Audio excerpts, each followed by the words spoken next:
Siapakah Apang Semangai? Kontrolur Jansen tertembak dan tergeletak di atas sampan. Melihat kesempatan ini, seorang anak buah Apang Semangai meloncat ke sampan dan memotong kepala kontrolur Jansen dengan mandau. Di saat tertangkap, Apang Semangai masih memegang tengkorak kepala kontrolur Jansen.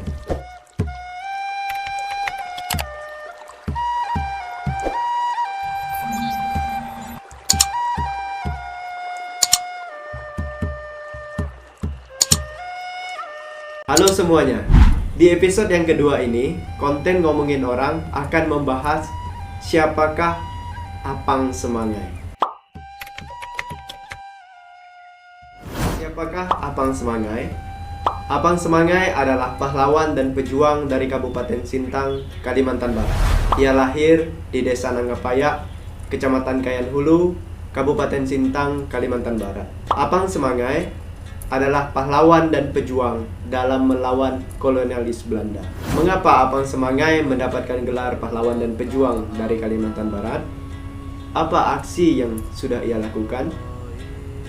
Simak penjelasan berikut ini.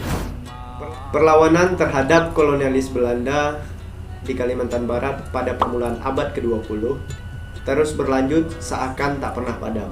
Namun, perlawanan ini bersifat lokal, timbul sewaktu-waktu, dan digerakkan oleh pemimpin atau tokoh masyarakat setempat. Pada tahun 1913, perasaan ingin merdeka menyala-nyala dalam setiap dada masyarakat adat Dayak.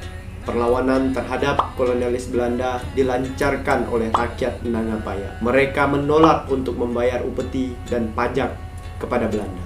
Gerakan ini dipimpin oleh Dunda alias Apang Semangai. Ia juga diam-diam menyusun strategi apabila Belanda datang ke desa mereka.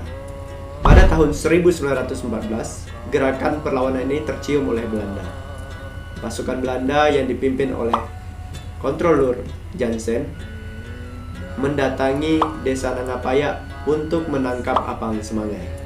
Kontrolur adalah koordinator pengawasan dari pemerintah Belanda ke tingkat terendah di struktur pemerintahan Hindia Belanda. Kedatangan pasukan Belanda yang sudah dinanti-nantikan oleh pasukan Apang Semangai disambut dengan tembakan bedil dan senapang lantak.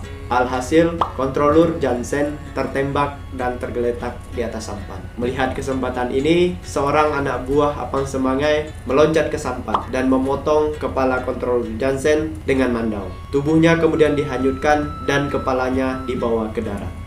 Peristiwa ini menyebabkan kemarahan besar dari pihak Belanda. 1 bulan kemudian, mereka mengirim pasukan yang dipimpin oleh Letnan Van Wyks untuk menghancurkan Apang Semangai. Akan tetapi, Apang Semangai dan pasukannya telah bersembunyi di daerah pedalaman sehingga Belanda tidak dapat menemukan mereka. Namun, setelah 4 tahun pasukan Belanda mengejarnya, pada tahun 1918 keberadaan pasukan Apang Semangai diketahui oleh Belanda dan akhirnya Apang Semangai ditangkap oleh Belanda. Di saat tertangkap, Apang Semangai masih memegang tengkorak kepala Kontrolur Jansen. Ia kemudian dijatuhi hukuman penjara selama 20 tahun. Pada tahun 1920, Apang Semangai menjalani hukumannya di penjara Cipinang, Jakarta. Pada tahun 1932, ia kemudian dibebaskan karena berkelakuan baik selama dalam penjara. Ia kemudian kembali ke kampung halamannya dan disambut sebagai pahlawan dan pejuang dalam melawan kolonialis Belanda. Sekian pembahasan singkat tentang Apang Semangai. Sampai bertemu di konten selanjutnya.